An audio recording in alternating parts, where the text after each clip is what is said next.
sharaf bay idin tahay in madaxweynuhu idinku soo booqdo idinkoo difaacayna hore iyo bartii hore jooga runtii waa wax mar kasta aan la heli karin oo taariikh ah marka waxaan aad iyo aad idinku boorinayaa inaad ka dhabaysaan rabitaanka iyo waxa la idinka filaayo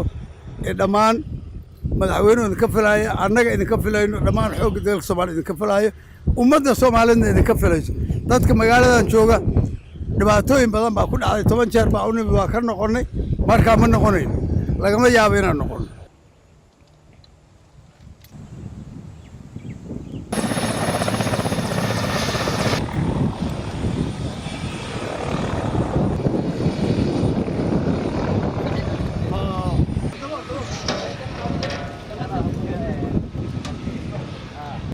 hambalyaan idin leeyahay guushii aad ka soo hoyseen inaad ka adkaateen cadowga ummadda Soomaaliyeed intaasoo sano soo dhibaayay inaad ka adkaateen oo aad kaga guulaysateen oo idin babac dhigi waayeen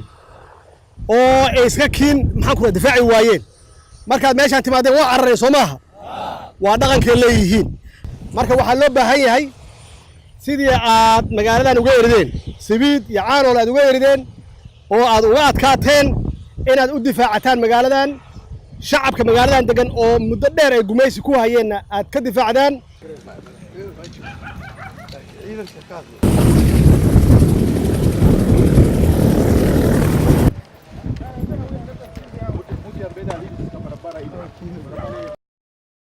marka waxaa la rabaa inaad soo jeedaan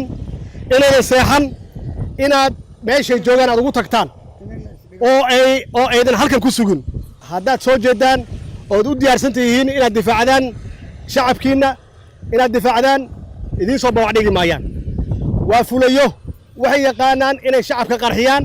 inay carruurta laayaan laakiin wiilal idinkoo kale ah marna hortiin ma imaanayaan mana idiin soo wajahayaan maxaa yeelay waxay og yihiin inaad la hortaagan tihiin geesinimo